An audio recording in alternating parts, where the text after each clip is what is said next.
The impossible student. The crystal spires of Zephyrian University pierced the purple sky like frozen lightning, their surfaces reflecting the three suns that bathed the academic world of Kepler 442 bits.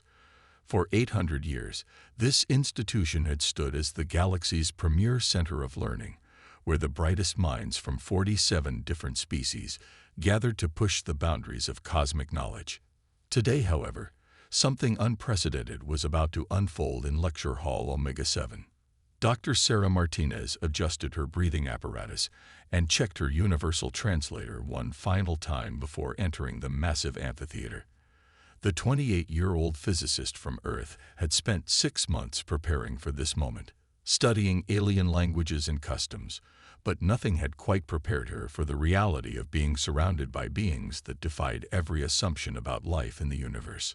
The lecture hall buzzed with a symphony of alien communication.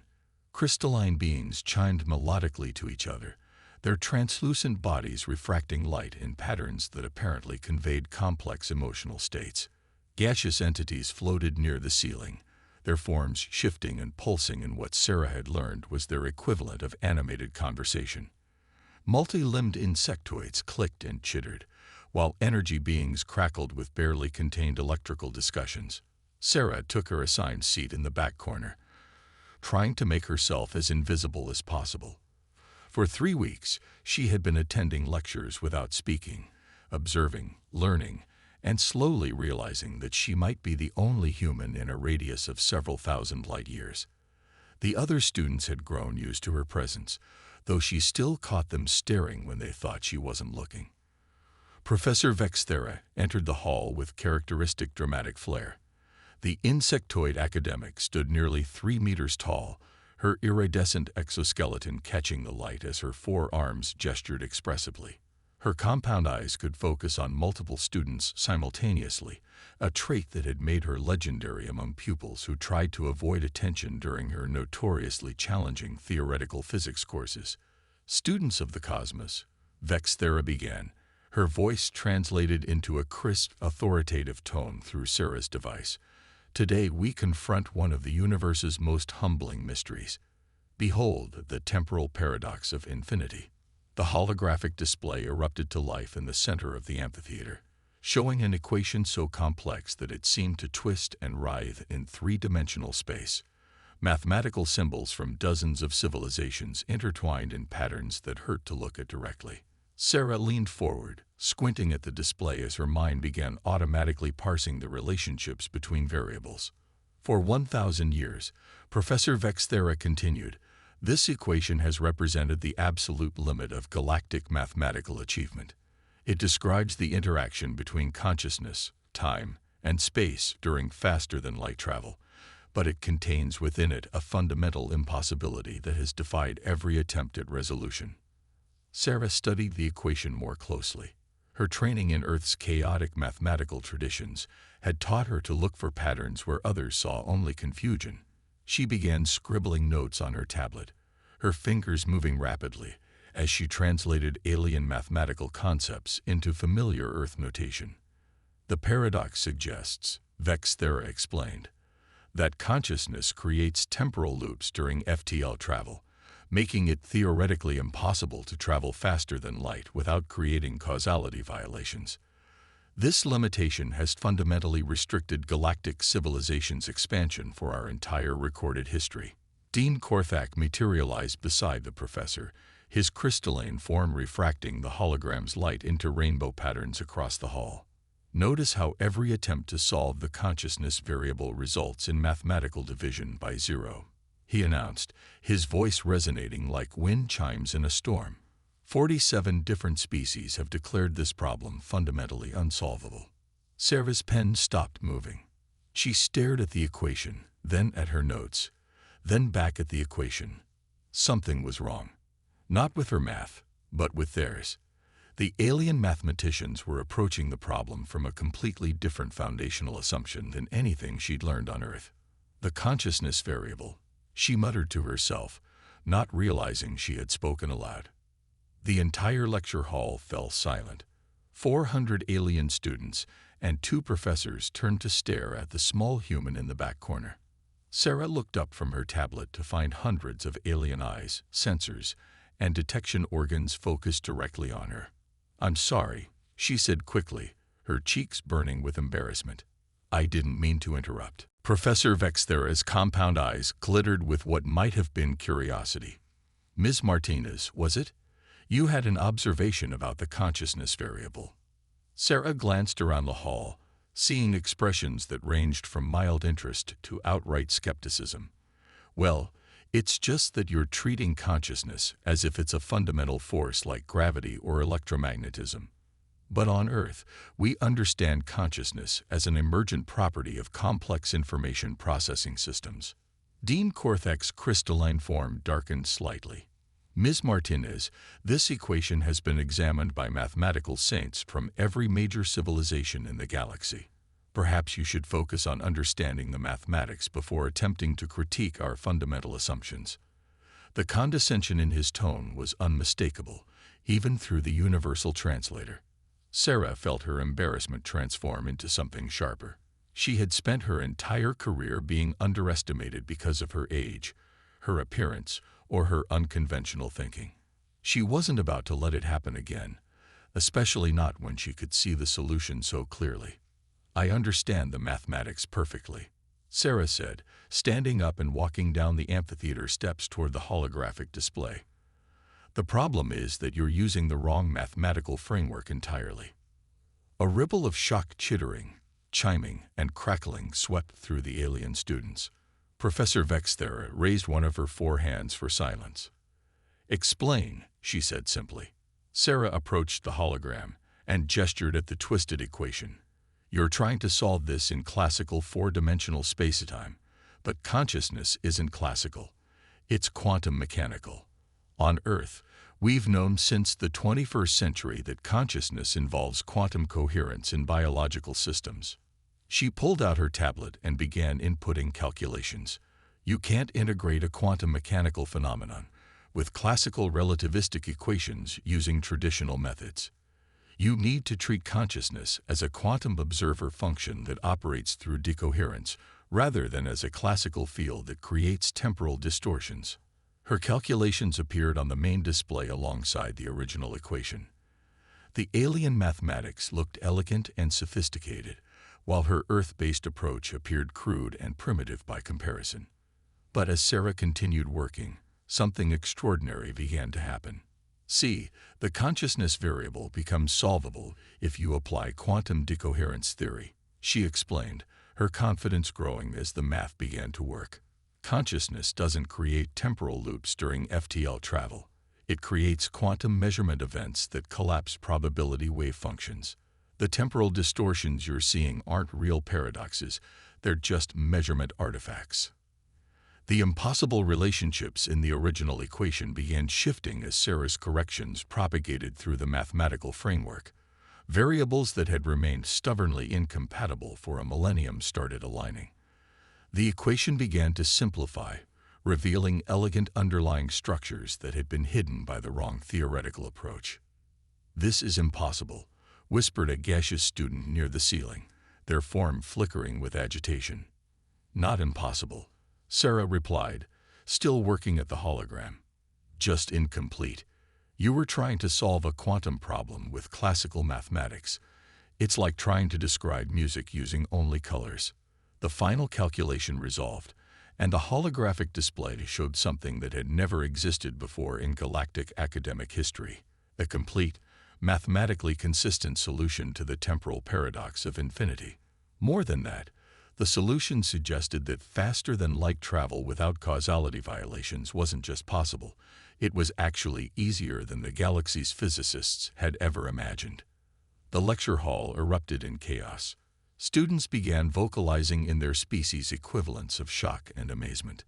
Professor Vexthera's exoskeleton began changing colors rapidly, cycling through what Sarah's cultural briefings had told her were expressions of extreme emotional disturbance.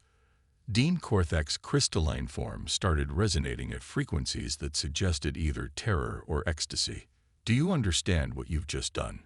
Professor Vexthera demanded, her four arms gesturing wildly at the solved equation. Sarah looked around at the panicking aliens with growing confusion. I solved a homework problem. This isn't that complicated once you understand quantum mechanics. Homework problem.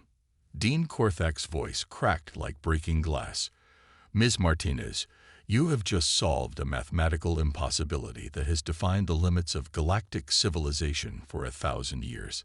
This equation has been studied by the greatest minds in the galaxy. Wars have been fought over theoretical approaches to this problem. Entire academic careers have been built on proving it unsolvable. Sarah blinked. Oh, I didn't realize it was that important. Important. Professor Vexthera's compound eyes focused on Sarah with laser intensity. Ms. Martinez, if your solution is correct, it means that everything we understand about the fundamental limits of physics, consciousness, and reality itself may be completely wrong. It means that faster-than-light travel could be revolutionized overnight. It means that the barriers that have kept galactic civilizations isolated from distant regions of the universe might not exist at all. The young human physicist looked at the chaos she had accidentally created and felt a growing sense of dread. Should I not have solved it? No. Several students shouted simultaneously in their various languages. Yes, shouted several others. We need to verify this immediately, Dean Korthak announced, his crystalline form beginning to pulse with urgent light patterns. Professor Vexthera, clear your schedule. Ms. Martinez, you're not leaving this university until we understand exactly how your mind works. Sarah Martinez, who had simply wanted to attend a few interesting physics lectures during her cultural exchange program, realized that she had accidentally triggered what might be the greatest academic crisis in galactic history. As alien students continued to vocalize their shock, and professors began frantically making communications to colleagues across the galaxy, she couldn't help but wonder if her acceptance letter to Zephyrian University had come with a warning label that she'd somehow missed. The solution floating in the holographic display continued to glow softly, its elegant mathematics mocking 1,000 years of galactic academic tradition. Sarah stared at it and realized that her quiet semester abroad was about to become significantly more complicated. The Galactic Revelation. Within 2 hours of Sarah's casual destruction of galactic mathematical orthodoxy, every major academic institution in the galaxy had received urgent priority communications from Zephyrian University. The emergency faculty meeting that followed was unlike anything in the institution's 800-year history. The Grand Assembly Chamber filled with the galaxy's most distinguished academics, appearing via hologram from dozens of star systems.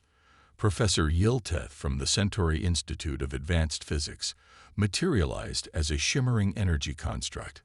Dr. Zephyllon from the Vegan Mathematical Collective appeared as a writhing mass of tentacles covered in computational symbiotics. Even the legendary Professor Omthera from the Transcendent University of Arcturus attended, her pure consciousness manifesting as patterns of light that hurt to perceive directly. Sarah sat in a chair that seemed impossibly small compared to the alien dignitaries surrounding her. She had been given a crash course in galactic academic protocols, which basically amounted to don't speak unless directly asked, and try not to accidentally revolutionize any more fundamental sciences. Dean Korthak's crystalline form pulsed with formal ceremonial patterns as he called the assembly to order. Esteemed colleagues, we gather today to address an unprecedented situation. A student from the species known as humans has apparently solved the temporal paradox of infinity using mathematical approaches unknown to galactic science. Professor Yilteth's energy form crackled with skepticism. Impossible. The paradox has been proven mathematically unsolvable by every major civilization. What could a primitive species from the galactic rim possibly contribute to cosmic mathematics? Sarah tried not to take offense at being called primitive, reminding herself that from their perspective, humanity had only achieved faster-than-light travel about 50 years ago, while they had been exploring the galaxy for millennia. The solution has been verified independently by our 3 most advanced computational systems, Professor Vexthera reported. Each analysis confirms that Ms. Martinez's approach is not only mathematically sound, but elegantly simple once the proper framework is understood. Dr. Zephulon's tentacles writhed with agitation. Show us this alleged solution. The holographic display materialized in the center of the chamber, showing Sarah's work alongside the original paradox. The assembled academics studied it with various species equivalents of intense concentration. Gradually, expressions of disbelief began giving way to something approaching horror. The mathematical framework is completely foreign, observed Professor Omthera, her consciousness patterns shifting into configurations that suggested deep thought. It operates on principles we've never encountered. Sarah raised her hand tentatively. Excuse me, but it's not foreign. It's just quantum mechanics. We've been using these approaches on Earth for over a century. The chamber fell silent. Professor Yilteth's energy form dimmed significantly. Ms. Martinez, are you suggesting that your species has developed mathematical approaches that are completely unknown to galactic civilization? Well, not unknown, Sarah said carefully. Just different. You see, human mathematics developed along what we call chaotic lines. We're really good at finding patterns in complex systems and solving problems that don't have obvious solutions. We're not as elegant as your mathematics, but we're really good at making things work even when we don't fully understand why they work. Dean Korthak's crystalline form began resonating at uncomfortable frequencies. Ms. Martinez, could you provide examples of other mathematical approaches your species has developed? Sarah pulled out her tablet and began calling up examples. Sure. We have chaos theory for predicting complex dynamic systems, fuzzy logic for dealing with uncertain information, genetic algorithms that solve problems by simulating evolution, neural network mathematics for pattern recognition, game theory for optimizing competitive strategies. We've got dozens of mathematical frameworks that most species seem to have never developed. Each example Sarah presented caused more disturbance among the assembled academics. Professor Yilteth began flickering erratically. Dr. Zephulon's tentacles knotted themselves into increasingly complex configurations. Professor Omthera's consciousness patterns started cycling through what looked like every possible geometric form. This is catastrophic, whispered Professor Vexthera. Why catastrophic? Sarah asked. I thought solving problems was good. Dean Korthak's form had now shifted to a deep, troubled blue. Ms. Martinez, galactic civilization has spent thousands of years developing mathematical frameworks based on logical elegance, aesthetic beauty, and theoretical perfection.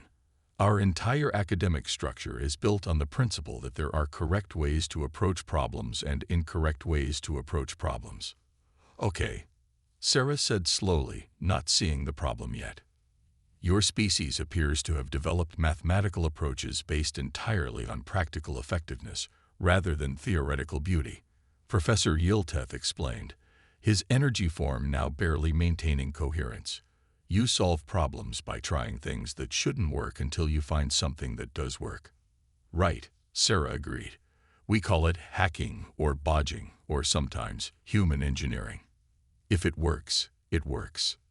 The chamber erupted in chaos as academics began vocalizing distress in their various languages.